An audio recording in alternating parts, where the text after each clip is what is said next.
Welcome back to Geared Up Windows YouTube channel. In this video, we will guide you on how to enable or disable a smart screen filter in Windows Security on Windows 11 or 10 PC. This feature helps detect phishing websites and also protects you from installing malicious software or malware. To enable or disable this one feature, click on this one start button at the taskbar and search for Windows Security. In the search results, click on this one Windows Security option.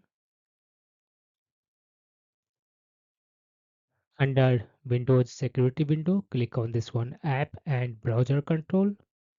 On the right sidebar, under Reputation Based Protection, click on this one link Reputation Based Protection Settings.